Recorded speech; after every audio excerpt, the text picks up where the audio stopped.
श्रीमद् भगवद गीता अध्याय संख्या 7 श्लोक संख्या 28 से लेके 30 तक। 28वां श्लोक पढ़ता हूं। ये शाम तु अंतगतम पापम जनानाम पुण्य कर्मणाम ते द्वंद्व मोह निर्मुक्ता भजन्ते माम दृढ़व्रता।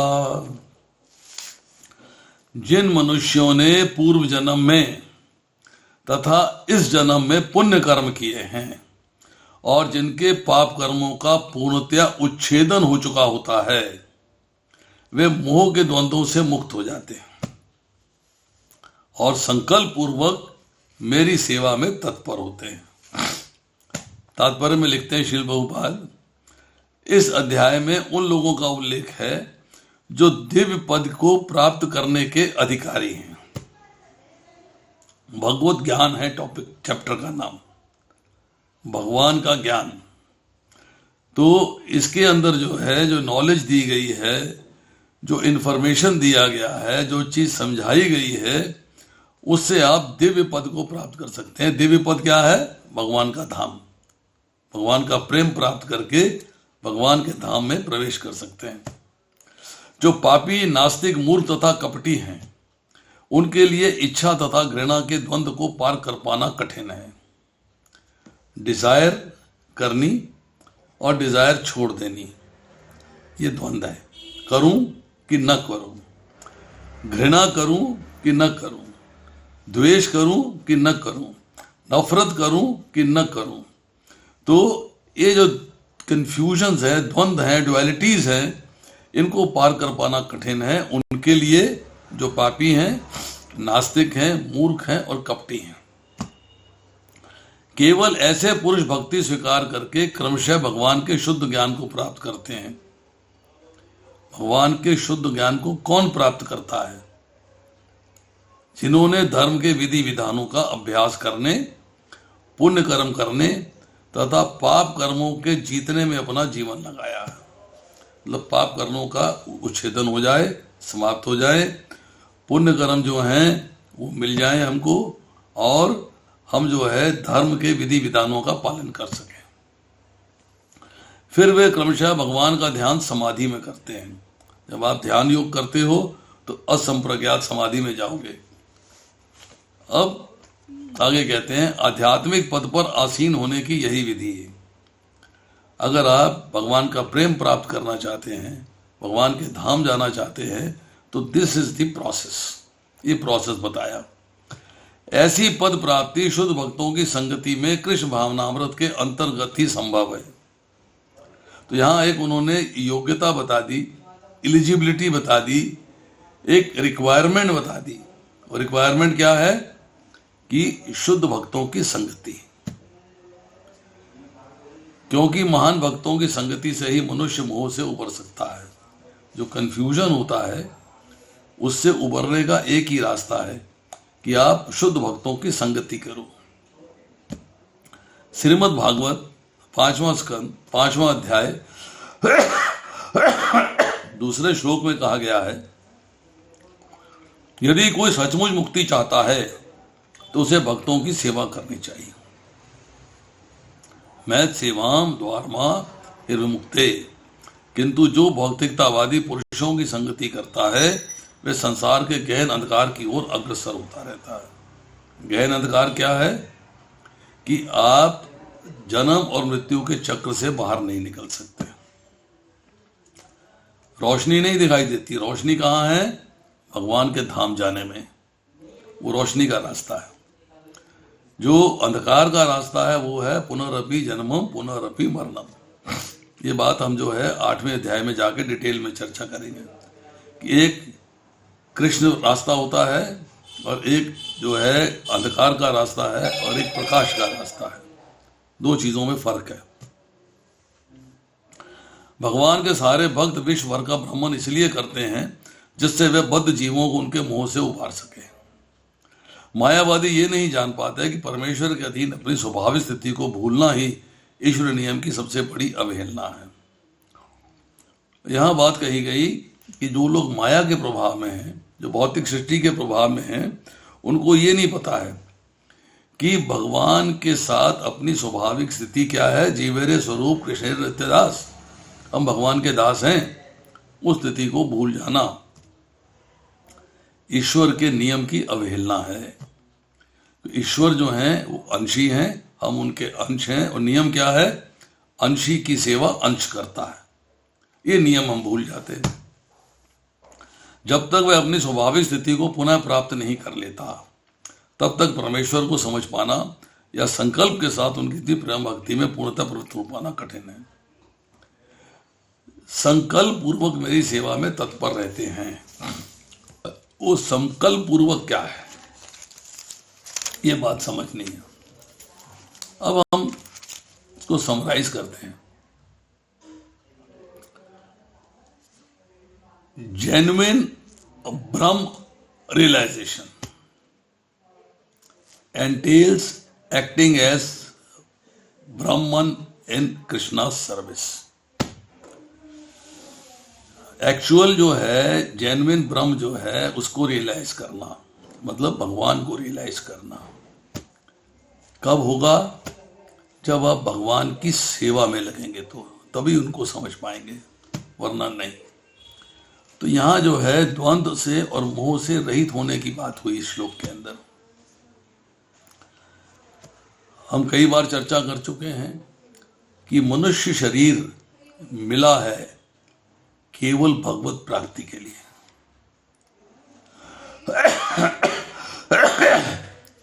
कब होते हैं,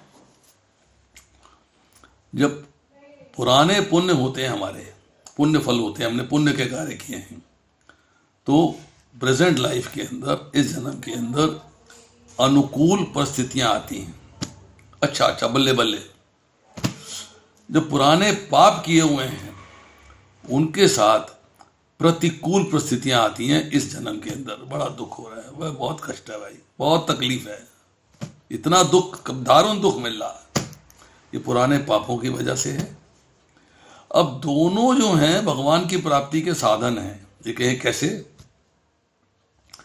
पुण्य कर्म किए तो भगवान की प्राप्ति का साधन, और पाप कर्म किए तो भगवान की प्राप्ति का साधन इस जन्म में। कि जब अनुकूल परिस्थिति आती है, सिचुएशन बेटर हो जाती है, तब आप भगवान की सेवा में लगते हो। भगवान की सेवा करनी चाहिए, भगवान की सेवा में आपको सुविधाएं मिल सकती हैं, क्योंकि आपको कोई कष्ट नहीं है, परिस्थितियां अनुकूल है, मन के और शरीर के दोनों के अनुकूल हैं। तब भगवान की सेवा में कोई व्यवधान नहीं है, कोई ऑब्स्टेकल नहीं है, कोई रिस्ट्रिक्शन नहीं है, कोई रुकावट नहीं। जब प्रतिकूल परिस्थिति आती है, सिचुएशंस अनफेवरेबल हैं, तब जीव को अनुकूलता की इच्छा का त्याग करना होगा कि परिस्थितियां अनुकूल हो जाए तब भगवान की सेवा करूंगा। नहीं, वो प्रतिकूल परिस्थिति में भी भगवान की सेवा ज्यादा करता है। दुख में सुमिरन सब करे, सुख में करे न कोय, जो सुख में सुमिरन करे दुख काहे को होए। दुख में भगवान का स्मरण ज्यादा होता है। तो जब प्रतिकूल परिस्थिति होती है तब अनुकूलता की इच्छा का त्याग होना चाहिए। अनुकूल स्थिति का मतलब यह है कि आपके पुराने पुण्य फलित हो रहे हैं, अर्थात पुराने पुण्यों का नाश हो रहा है। फलित हो गए भोग लिया, फलित हो गए भोग लिया, फलित हो गए भोग लिया, नाश हो गया। बट जब स्थितियां अनुकूल होती हैं तो भोगों में फंसने का भी चांस होता है। अरे बड़ा अट्रैक्ट कर रही माया, ये बड़ी अच्छी चीज है, इसको एंजॉय कर ले, ये बहुत बढ़िया है, इसको एंजॉय कर ले, तो फंसने का भी चांस है। उस चांस से बचना है, उस अट्रैक्शन से बचना है। जब स्थिति प्रतिकूल होती है, सिचुएशन हमारे मन के शरीर के प्रतिकूल है, एब्सोल्युटली नॉट हैप्पी, इसका मतलब है पुराने पापों का नाश हो रहा है, पुराने पाप समाप्त हो रहे हैं। अब करंट सिनेरियो में प्रेजेंटली क्या होता है, यार इतना दुख आ रहा है, इतनी तकलीफ हो रही है, मैंने जरूर गलत कार्य किए होंगे, समझ जाते हैं। अगर गलत कार्य किए हैं तो अब मुझे गलत नहीं करना है, तो सजग हो जाता है, सावधान हो जाता है, तो उसको जो है भक्ति करने में आसानी हो जाती है। यस, अब जोर लगा के करता है, आरती करता है। आरती हम क्यों करते हैं? दुख में करते हैं ना।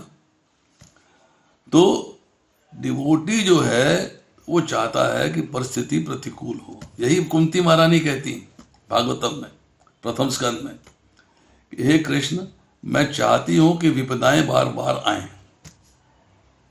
कि जब विपदाएं आती हैं तो आपका स्मरण होता है, और जब आपका स्मरण होता है तो आप आते हो। मतलब विपदाओं को इनवाइट किया जाता है। अब क्वालिफाइड कौन है भक्ति के लिए? एक प्रश्न है कि भक्ति के लिए क्वालिफाइड कौन है? नंबर 1, जिनके पुण्य कर्म है, पिछले जन्मों के अनुसार जिनके की पुण्य कर्म है। दूसरा, जिनके पापों का नाश हो गया, ये अनुवाद में कहा गया, जिनके पापों का नाश हो गया। तीसरा, जिनमें तमोगुण कम हो जाए और सतोगुण ज्यादा हो जाए, वो भक्ति करने के योग्य है। रिजल्ट क्या है कि जब वो सतोगुण में होता है तो उसको सब कुछ साफ साफ दिखाई देता है, प्रकाश का मार्ग है। जब साफ साफ दिखता है तो क्या है? इल्यूजन अर्थात मोह समाप्त हो जाता है, मोह खत्म हो जाता है। चौथा, भक्ति में लगने की क्वालिफिकेशन है नंबर 4 कि भौतिक संसार से संबंध विच्छेद, भौतिक संसार से कम अटैचमेंट हो, कम से कम आकर्षण हो। अब भौतिक संसार में रहते हुए भौतिक संसार के प्रति लिप्तता ना आ जाए, अब निर्लिप्त हो जाओ। यूज करते हैं भौतिक संसार की डिजायर सारी चीजों को, बट भक्ति में अपनी सेंस एंजॉयमेंट के लिए नहीं, अपनी सेंस ग्रेटिफिकेशन के लिए नहीं। छठा, द्वंद्व मोह निर्मुक्ता अर्थात फ्री फ्रॉम इल्यूजन। आप जो है मोह से, कंफ्यूजन से, इल्यूजन से आप दूर हो गए, आप निकल गए, द्वंद्व नहीं है अब आपको। और उसके बाद है एसोसिएशन ऑफ डिवोटीज। जब आप भक्तों का संग करते हैं तो आपको भगवान की भक्ति करने का तरीका समझ में आता है। जब उस तरीके से भक्ति करते हैं तो आपके पाप कम होते हैं, पापों का उच्छेदन हो जाता है। 7वां, जब आप भक्ति में क्वालिफाई करना चाहते हैं तो आपको दृढ़ होना पड़ेगा। दृढ़ता अर्थात बिकम स्टेडी इन वर्शिप। भगवान की पूजा अर्चना वंदना करने में, भगवान की सेवा करने में आप स्टेडी हो गए, एक दृढ़ निश्चय से कार्य कर रहे हैं आप, इस मुझे करना। अब भक्ति का कारण हम सोचें कि पुण्य कर्म है तो भक्ति में लग जाएंगे, नहीं, वो सपोर्टिव है, वो सपोर्ट करती है। पुण्य कर्म आपको सपोर्ट कर रहे हैं। भक्ति में लगते कैसे हैं? एक ही तरीका है, एसोसिएशन ऑफ डिवोटीज। डिवोटीज की एसोसिएशन से आप भक्ति में आती हो। अब भगवान को सब प्रकार से भजना कैसे? बुद्धि का प्रयोग किया तो भगवत तत्व को जाना, भगवान को जाना, भगवान के तत्व को जाना कि भगवान है क्या, सारांश क्या है, सत्य क्या है, सत्य क्या है, उसमें एब्सोल्यूट ट्रुथ क्या है, उसको जान लिया। फिर आप अपने मन से नाम रूप गुण लीला धाम का चिंतन करते हैं, चिंतन करते हैं, कीर्तन करते हैं, जप करते हैं। फिर आप अपने सर को झुका के दंडवत करते हुए भगवान को नमस्कार करते हो, प्रणाम करते हो, मतलब अपने आप को भगवान के प्रति समर्पण करते हो। हाथों से पूजा करते हो, भगवान की सेवा करते हो, नेत्रों से भगवान के दर्शन करते हो, चरणों से चल के मंदिर तक जाते हो, और नाक से भगवान के गले की माला, चरणों की माला, चरणों में चढ़े हुए फूल, उसकी सुगंध लेते हो। जिह्वा से, जिह्वा के दो अंश हैं, एक बोलने की शक्ति और एक रस लेने की शक्ति। जो बोलने की शक्ति है उससे कीर्तन करते हो, भगवान के नाम रूप गुण लीला धाम की चर्चा करते हो, और जो रस लेने की शक्ति है उससे प्रसाद खाते हो, प्रसाद का आनंद लेते हो, कान से श्रवण करते हो, और त्वचा से आप माला बनाते हो, जप माला करते हो, साफ सफाई करते हो मंदिर की। मीन्स आप अपने आप को भगवान की सेवा में हर इंद्रिय के द्वारा, मन के द्वारा, बुद्धि के द्वारा आप भगवान की सेवा में तत्पर हो जाते हो। तो ये जो है, अब इंपॉर्टेंट पॉइंट क्या है कि द्वंद्व की बात हम करते हैं, द्वंद्व, डुअलिटी। भगवान में लगे या संसार में लगे, डुअलिटी है, दोगलापन है। संसार में लगे या भगवान में लगे। भगवान के धाम जाने के लिए भगवान का भजन आवश्यक है, और इस संसार में रहने के लिए संसार का काम आवश्यक है। अब कंफ्यूजन हो गया, करूं क्या, व्हाट शुड आई डू। इसके बाद क्या मुझे किसी संप्रदाय में चलना चाहिए या नहीं चलना चाहिए, बिना उसके गुजारा करना चाहिए, ये मुझे कृष्ण की भक्ति करनी चाहिए या बाकी देवी देवता हैं उनकी भक्ति करनी चाहिए। इसमें कंफ्यूजन आ गया। अब चक्कर हो गया, द्वैत है, अद्वैत है, विशिष्ट द्वैत है, इनके बाद कौन सा मैं भेद करूं, अचिंत भेदा भेद में जाऊं, क्या बात समझूं क्या ना समझूं, कंफ्यूजन में रहते हैं। अब भगवान की प्राप्ति करनी है तो भक्ति योग करूं, ध्यान योग करूं, कर्म योग करूं, हठ योग करूं, क्या योग करूं, इस कंफ्यूजन हो गया। फिर कंफ्यूजन है, संसार में रहते हैं, अनुकूल या प्रतिकूल परिस्थितियां हैं, हर्ष या शोक है, ठीक है या गलत है, सुख है या दुख है, राग और द्वेष है, सभी द्वंद्व है, सब डुअलिटीज है। तो इन सब से जो है बचने का प्रयास करना है। अब आती चर्चा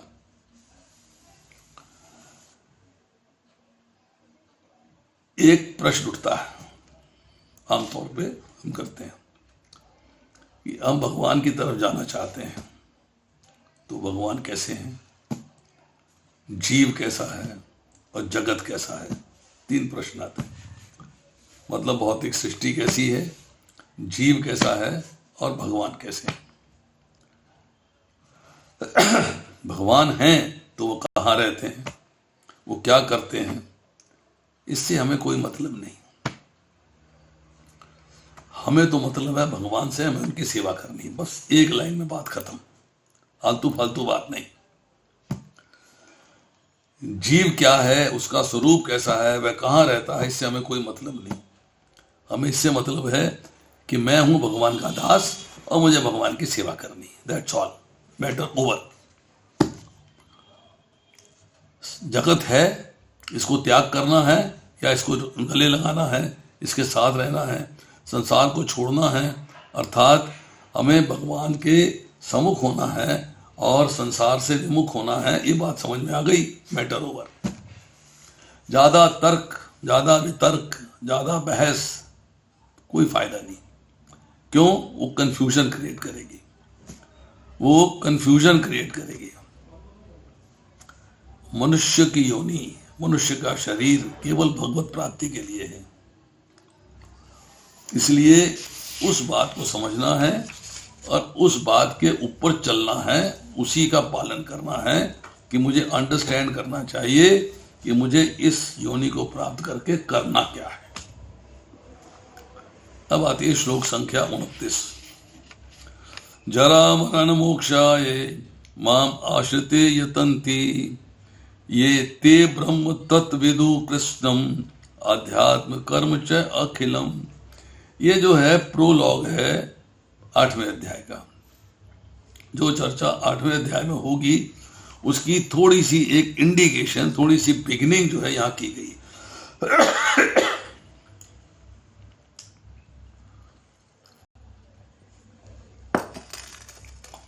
जो जरा तथा मृत्यु से मुक्ति पाने के लिए यत्नशील रहते हैं, वे बुद्धिमान व्यक्ति मेरी भक्ति की शरण ग्रहण करते हैं। वे वास्तव में ब्रह्म हैं, क्योंकि दिव्य कर्मों के विषय में पूरी तरह से जानते हैं। जन्म, मृत्यु, जरा जैसे तथा रोग इस भौतिक शरीर को सताते हैं, आध्यात्मिक शरीर को नहीं। आध्यात्मिक शरीर है आत्मा, आत्मा को नहीं सताते। जन्म, मृत्यु, जरा, व्याधि जो है शरीर के साथ है। आध्यात्मिक शरीर के लिए अर्थात आत्मा के लिए न जन्म है, न मृत्यु, न बुढ़ापा है, न बीमारी। अतः जिससे आध्यात्मिक शरीर प्राप्त हो जाता है वह भगवान का पार्षद बन जाता है। अब यहां आध्यात्मिक शरीर आत्मा तो है, तो प्राप्त क्या होना है? वो तो है। प्राप्त होने का अर्थ यह है कि वो आत्मा जब भगवान के धाम चली जाती है तो वहां उसको भगवान की सेवा के लिए भगवान की मर्जी के अनुसार एक शरीर की प्राप्ति होती है। उस शरीर की बात हो रही। वह नित्य भक्ति करता है, वही मुक्त है। अहम ब्रह्मास्मि, मैं आत्मा हूं, कहा गया है। मनुष्य को चाहिए कि वह ये समझे कि मैं ब्रह्म या आत्मा हूं, मैं ब्रह्म या आत्मा हूं। जीवन का यह ब्रह्मभूत ही भक्ति है। जिस दिन आपको ये बात समझ में आ गई, इसका मतलब है अब आप भक्ति में एडवांस कर रहे हो। जैसा कि श्लोक में कहा गया है, शुद्ध भक्त ब्रह्म के पद पर आसीन होते हैं और वे दिव्य कर्मों के विषय में सब कुछ जानते रहते हैं। और ब्रह्म का पद क्या है? ब्रह्म का पद है, छंदोग्य उपनिषद में चर्चा आती है 8वें अध्याय के पहले श्लोक में कि ब्रह्म के अंदर 8 गुण होते हैं। धर्माधर्म से शून्य, मृत्यु रहित, जरा रहित, भोजनेच्छा रहित, पिपासा शून्य, शोक रहित, सत्य काम और सत्य संकल्प। जब ये गुण आ जाते हैं जीव के अंदर, तब वो ब्रह्म के पद पे आ जाता है। इसके बाद शुद्ध भक्त ब्रह्म के पद पर आसीन होते हैं और वे दिव्य कर्मों के विषय में सब कुछ जानते रहते हैं। भगवान की दिव्य सेवा में रत रहने वाले 4 प्रकार के अशुद्ध भक्त हैं, जो अपने अपने लक्ष्यों को प्राप्त करते हैं और भगवत कृपा से जब वे पूर्णतः कृष्ण भावान्वित हो जाते हैं तो परमेश्वर की संगति का लाभ उठाते हैं। किंतु देवता के उपासक कभी भी भगवत धाम नहीं पहुंच पाते। यहां तक कि अल्पज्ञ ब्रह्मभूत व्यक्ति भी कृष्ण के परम धाम गोलोक वृंदावन को प्राप्त नहीं कर पाते। केवल ऐसे व्यक्ति जो कृष्ण भावनामृत में कर्म करते हैं, माम आश्रित है, वे ही ब्रह्म कहलाने के अधिकारी होते हैं।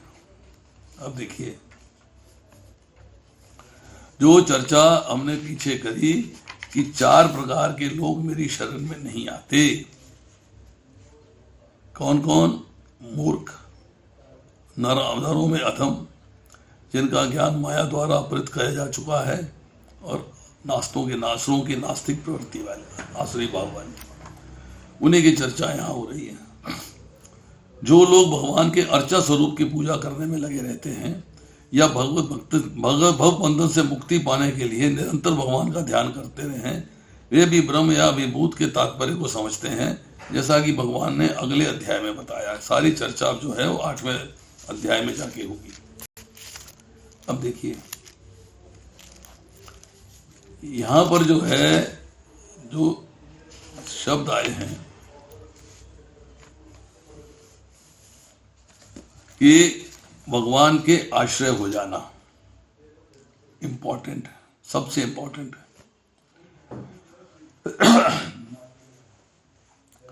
एक शब्द जो है वो आएगा हमारा,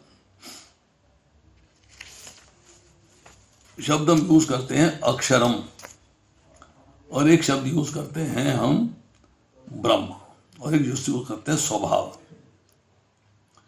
अक्षरम का मतलब होता है अक्षर, जिसका क्षरण नहीं होता, दैट डज नॉट पेरिश, जो समाप्त नहीं होता।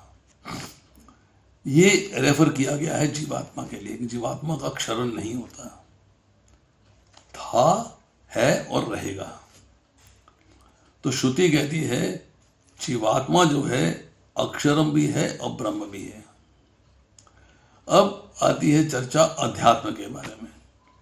अध्यात्म का अर्थ होता है स्वभाव, the substance which is intimately connected to jiva, वो वस्तु जो जीव से बहुत ही क्लोजली कनेक्ट हुई पड़ी है। ये किसको रेफर करता है? ये चर्चा जो है दो पुस्तकों से है।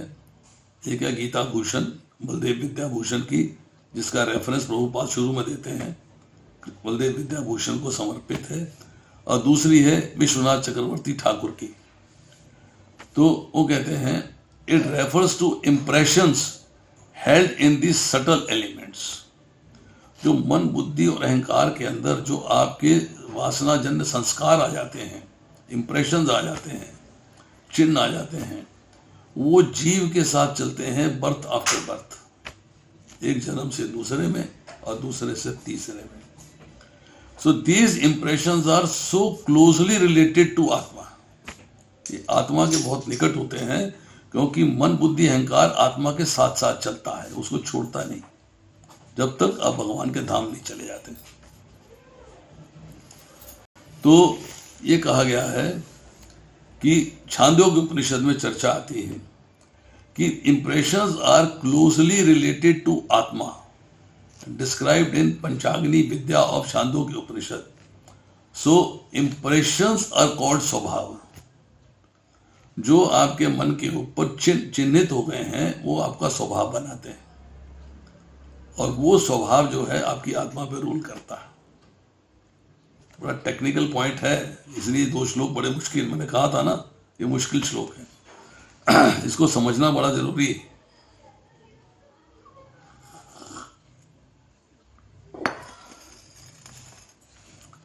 जो आपके मन के अंदर मन बुद्धि अहंकार के साथ जो आपकी चीजें अटैच हो गई हैं, इंप्रेशंस जो आपके मन के अंदर इंप्रेशंस बने, जो पुराना कर्म थे उनके फल हुए, जो आपके साथ चिपकते चले गए, ये मेरा स्वभाव उससे बन गया। जैसे हम लोग कहते हैं अरे बच्चा है, पड़ोसियों के बच्चे के साथ रहता है, पड़ोसियों के बच्चे गाली देते हैं, इसका स्वभाव ही गाली देने का बन गया। उसके स्वभाव में गाली देना नहीं था, क्या हुआ है, बच्चों का संग करके उसके अंदर वो बात आ गई जो उसके हृदय में अब स्थापित हो गई है, अब उसकी वजह से वो भी गाली देना शुरू कर दिया। तो इसीलिए ये जो गाली देना है उससे रुकेगा नहीं, आप कोशिश करोगे तब भी छोड़ेगा नहीं, जब तक उसके अपनी बात समझ में नहीं आ जाए बड़ा होने के बाद कि मैं ये काम गलत करता हूं, तब तक वो गाली देता रहेगा। अब कर्म और कर्मजन्य मतलब कर्म से जो उत्पन्न होता है, प्रोड्यूस फ्रॉम एक्शंस, क्या है कर्म का फल। So that creative force which gives rise to body, वो क्रिएटिव फोर्स, वो शक्ति क्या है जो शरीर प्राप्त कराती है, वो क्या चीज है जिससे आपको शरीर की प्राप्ति होती है, तो वो है कॉम्बिनेशन है शरीर के अंदर स्थूल शरीर का और सूक्ष्म शरीर का, पर उसके साथ क्या है, पूर्व जन्म के स्वभाव संस्कार कर्मों के फल सब इस शरीर में साथ आते हैं। ये बच्चा तो बचपन से ही गाय के समान है, बड़ा शांत स्वभाव है, बड़ा बिल्कुल एकदम भक्त है। अरे बच्चे को तो अभी समझ में नहीं आई, पढ़ाई करी नहीं, 2-3 साल की उम्र है, 3 साल की उम्र में कहाँ से आ गया, वो पूर्व जन्म के साथ साथ आया है, वो पिछले जन्म से कैरी फॉरवर्ड होके आया है। यही बात कही जा रही है, यही बात कही जा रही है कि दूसरे अध्याय के अंदर जब हम 40वां श्लोक पढ़ते हैं, आप पढ़िएगा दूसरे अध्याय के 40वां श्लोक, नेहा विक्रम नाशो अस्ति प्रत्यवायो न विद्यते स्वल्पम अपि यस्य धर्मस्य त्रायते महतो भयात्, कि जब पिछले जन्मों में जो कर्म किया हुआ है वो कभी समाप्त नहीं होता, भगवत भक्ति में किया गया कर्म कैरी फॉरवर्ड होता है।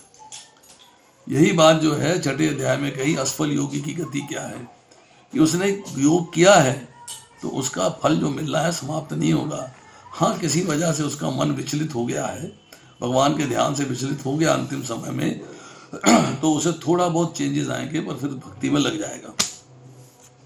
तो यहाँ कहा जा रहा है कि जो कॉम्बिनेशन है सटल एंड ग्रॉस एलिमेंट्स का, सटल मीन्स मन बुद्धि अहंकार, ग्रॉस एलिमेंट्स मीन्स पांचों भूत पृथ्वी जल अग्नि वायु आकाश, यही आपको जो है मन बुद्धि अहंकार आत्मा के साथ सूक्ष्म इंद्रियों के साथ कर्म फलों के साथ कैरी फॉरवर्ड होते हैं, और स्थूल शरीर इस जन्म में मिलता है, तो आपको जन्म मृत्यु के चक्र में आप फंसते चले जाते हो। जरा मरण मोक्षाय माम शते यतन्ति ते, जन्म से छुटकारा कैसे होगा? ओनली एक रास्ता है कि अज्ञान जनित कर्म बंधन से मुक्त हो जाना, जिससे आप कर्म के बंधन में फंसे हो उससे मुक्ति प्राप्त कर लेना, अर्थात भगवान को प्राप्त हो जाना, वही जन्म और मृत्यु के बंधन से छुटकारा हो सकता है। और ये कब होता है? जब सब कामनाओं को त्याग करने का दृढ़ निश्चय हो जाए, डिजायर्स जीरो, आप सिद्ध बन जाएं।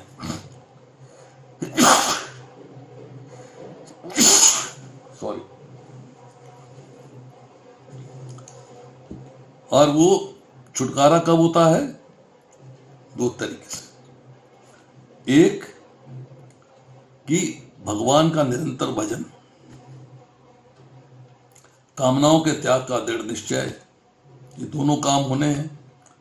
ये कब होंगे? सत्संग का आश्रय लेना है, भक्तों का संग करना है, that is the only answer. तो भगवान कहते हैं कि संसार के सब विषयों का आश्रय छोड़कर एकमात्र मेरा आश्रय लेना है और किसी का आश्रय नहीं लेना। उसके बाद हम करते हैं श्लोक संख्या 30। स अधिभूत अधिदेवम स अधिभूत अधिदेवम माम स अधियज्ञम च ये विदु प्रयाण काले अपि च माम ते विदु युक्त चेतसः। जो मुझ परमेश्वर को मेरी पूर्ण चेतना में रहकर मुझे जगत का, देवताओं का तथा समस्त यज्ञ विधियों का नियामक जानते हैं, वे अपनी मृत्यु के समय भी मुझ भगवान को जान और समझ सकते हैं। मृत्यु के समय भी, मैं लास्ट मोमेंट पे भी आप जान सकते हो। और ये लास्ट मोमेंट की बात इसके पहले कहाँ हुई है वो भी आपको याद होना चाहिए, आपको समझ में आना चाहिए। अगर आपने ठीक से पढ़ा है तो, ठीक से नहीं पढ़ा है तो नहीं आएगा। एषा ब्राह्मी स्थिति वार्ता नैनम प्राप विमुह्यति स्थित्वा अस्याम अंतकाले अभी ब्रह्म निर्वाणम ऋच्छति। यह आध्यात्मिक तथा ईश्वरीय जीवन का पथ है जिसे प्राप्त करके मनुष्य मोहित नहीं होता। यदि कोई जीवन के अंतिम समय में ही इस तरह स्थित हो तो भगवत धाम में प्रवेश कर सकता है। दूसरे अध्याय का 72वां श्लोक है। अब यहाँ 30वें श्लोक के परपट में रूपाल लिखते हैं, कृष्ण भावनामृत में कर्म करने वाले मनुष्य को कभी भी भगवान को पूर्णतः समझने के पथ से विचलित नहीं होते।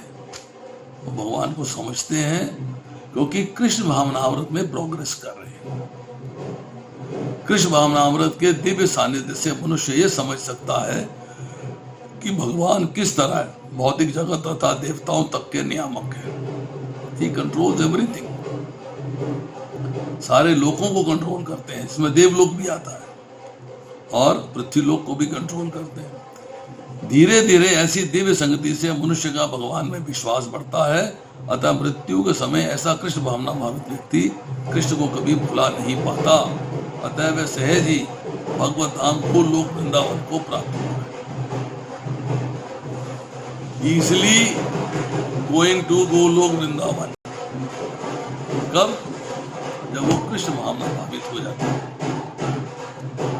ये 7वां अध्याय विशेष रूप से बताता है कि कोई किस प्रकार से पूर्णतः कृष्ण भावना भावित हो सकता है। कृष्ण चेतना का शुभारंभ ऐसे व्यक्तियों के सानिध्य से होता है जो कृष्ण भावना भावित होते हैं, मतलब डिवोटी एसोसिएशन। ऐसा सानिध्य आध्यात्मिक होता है, इससे मनुष्य प्रत्यक्ष भगवान के संसर्ग में आता है और भगवत गीता से वह कृष्ण को भगवान समझ सकता है। साथ ही वह जीव के वास्तविक स्वरूप को समझ सकता है। वास्तविक स्वरूप क्या है? जीवेरे स्वरूप कृष्णेर नित्य दास, भगवान के दास का। और यह समझ सकता है कि किस प्रकार जीव कृष्ण को भुलाकर भौतिक कार्यों में उलझ जाता है। जब आप भगवान को भुला देते हैं तो भौतिक कार्यों में उलझ जाते हैं। सत्संगति में रहने से कृष्ण चेतना के क्रमिक विकास से जीव ये समझ सकता है कि किस प्रकार कृष्ण को भुलाने से वह प्रकृति के नियमों द्वारा बद्ध हुआ। भगवान को भूला, भौतिक प्रकृति का आकर्षण हुआ, उसको एंजॉय करने की इच्छा होती गई और फिर वो भगवान को भूल गया।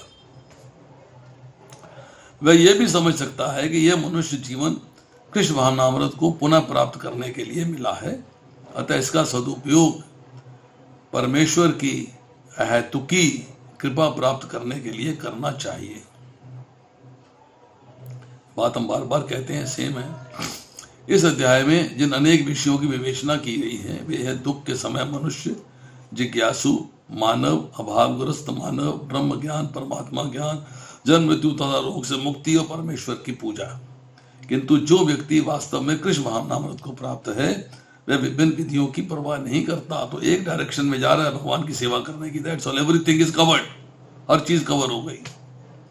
वह सीधे कृष्ण भावनामृत के कार्यों में प्रवृत्त होता है, उसी से भगवान कृष्ण के नित्य दास के रूप में अपनी स्वाभाविक स्थिति को प्राप्त करता है। ऐसी अवस्था में वह शुद्ध भक्ति में परमेश्वर के श्रवण तथा गुणगान में आनंद पाता है और उसे पूर्णतया विश्वास रहता है कि ऐसा करने से उसके सारे उद्देश्यों की पूर्ति होगी। पर यह फाइनल फैसला करना है कि उद्देश्य क्या है। उद्देश्य भौतिक ऐश्वर्य भोगना, उद्देश्य इंद्र तृप्ति करना, भौतिक सुख भोग के प्रति आकर्षित होना, या भगवान के प्रति आकर्षित होके भगवान को जानना, भगवान को मानना और भगवान के धाम जाना। ये फैसला करना है, ये द्वंद्व है, ये फैसला करना है। तो उद्देश्य क्या है? कृष्ण प्रेम की प्राप्ति। जब कृष्ण प्रेम प्राप्त हो जाएगा तो भगवान के धाम का रास्ता खुला हुआ है। ऐसी दृढ़ श्रद्धा दृढ़ व्रत कहलाती है। यह भक्ति योग या दिव्य प्रेमा भक्ति की शुरुआत होती है। समस्त शास्त्रों का भी यही मत है। भगवत गीता का 7वां अध्याय इसी निश्चय का सारांश है। तो यहां जो है हमने 30वां श्लोक किया और भगवत गीता का हमारा 7वां अध्याय समाप्त हो गया। पर अब इसको 30वें श्लोक को थोड़ा सा रिकैप करते हैं, दोबारा समझने का प्रयास करते हैं।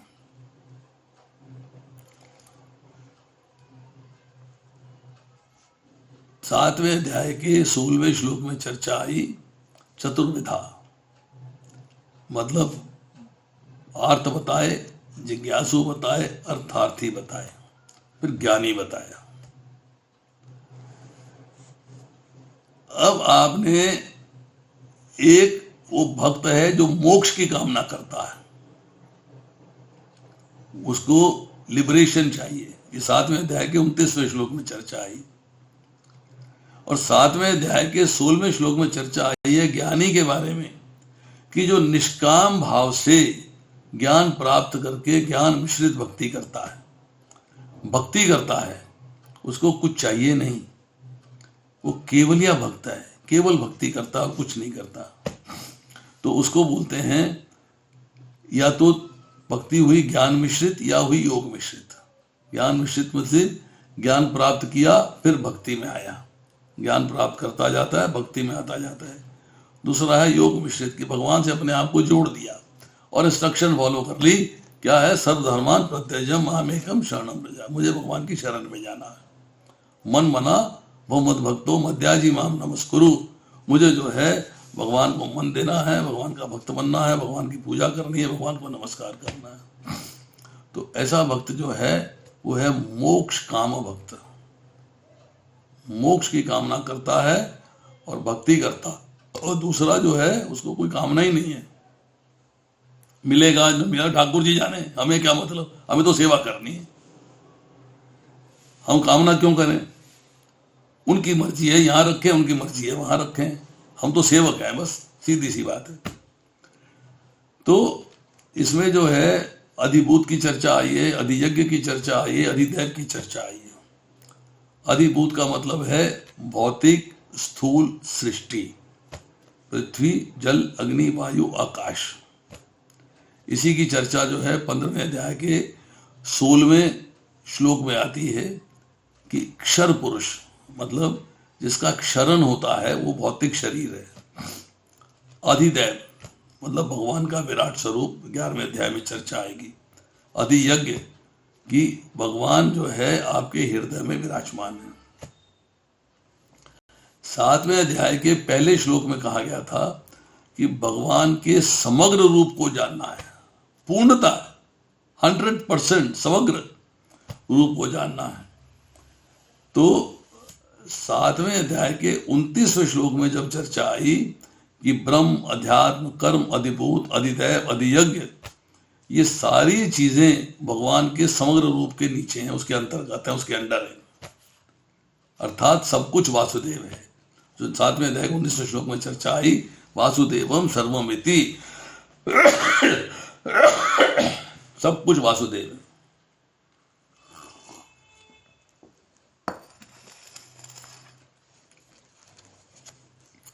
सातवें अध्याय के 12वें श्लोक में चर्चा आई सात्विक, राजसिक और तामसिक, ये भाव सब मुझसे ही आते हैं। 7वें 19 में मैंने अभी चर्चा करी आपसे कि सब कुछ वासुदेव है, उनको समझना है। तो जो मेरा समग्र रूप जानते हैं, वासुदेवम सर्वम इति समझ लेते हैं, जो वही अंतकाल में मेरा स्मरण कर पाते हैं। और जो दूसरी सिचुएशन बताई, एक कंसेशन दे दिया भगवान ने, एक कंसेशन दे दिया। क्या कंसेशन दिया? कि अगर कोई अंतकाल में भी मेरे समग्र रूप को जान लेता है, वो भी मुझे प्राप्त हो जाता है। ये बहुत बड़ा कंसेशन है कि अंतकाल में जो उसे पीड़ा हो रही है, उस पीड़ा की ओर ध्यान ना देके वो मेरे में ही अटल रूप से स्थिर रहता। स्थूल शरीर में या सूक्ष्म शरीर में चाहे कितनी भी हलचल हो, चाहे कितनी भी प्रॉब्लम हो, वो विचलित नहीं होता, मेरे प्रति समर्पित रहता है। तो यहां जो है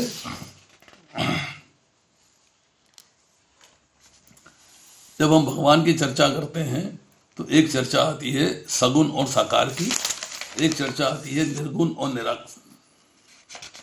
निराकार की। इसको कैसे समझेंगे हम? How do we understand this? इसको कैसे समझा जाएगा? कहते हैं एक है सगुण और साकार, और एक है सगुण और निराकार, और एक है निर्गुण और निराकार।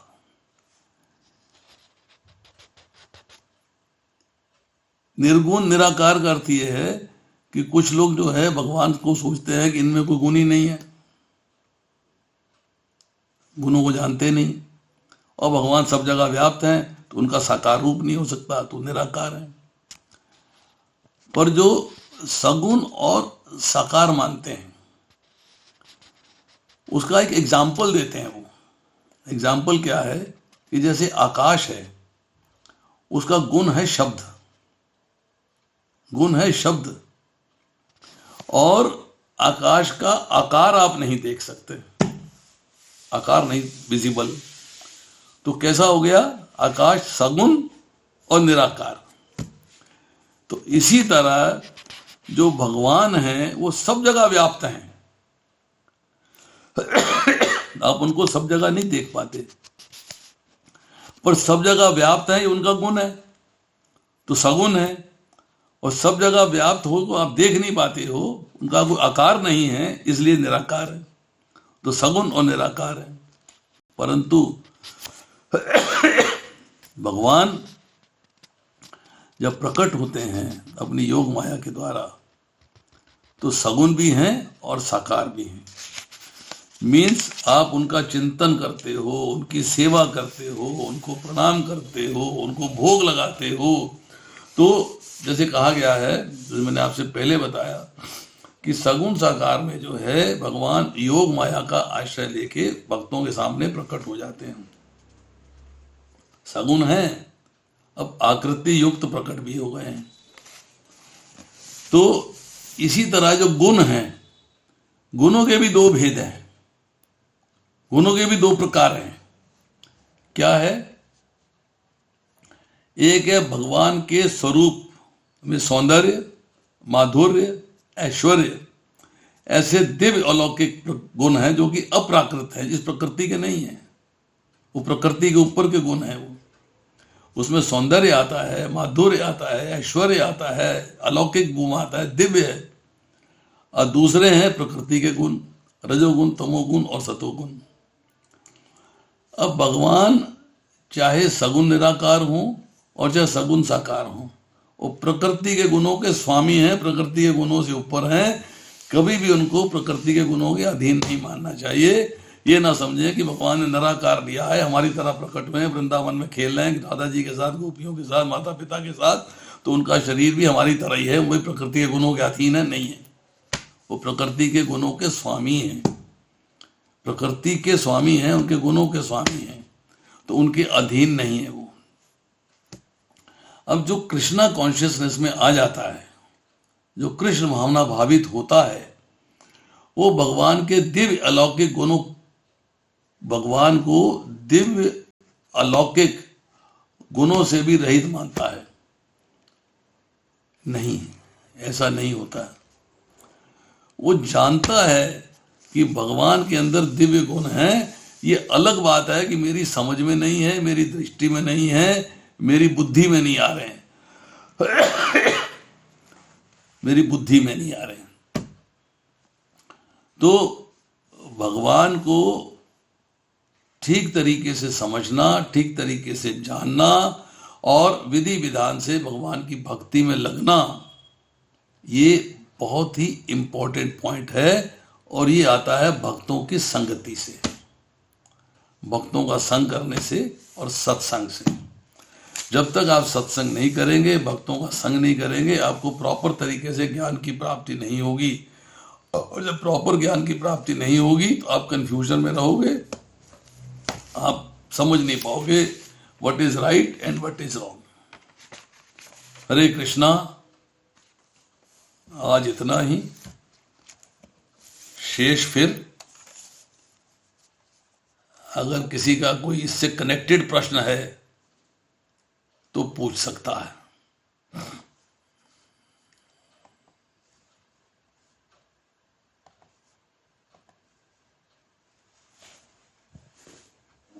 हरे कृष्णा प्रभु जी, धन्यवाद, प्रणाम। यस प्रभु जी। प्रभु जी, कृष्ण प्रेम कैसे प्राप्त करें, फिर से थोड़ा एक बार बताइए शॉर्ट में, जैसा भी। किसके बारे में? कृष्ण प्रेम कैसे प्राप्त करें?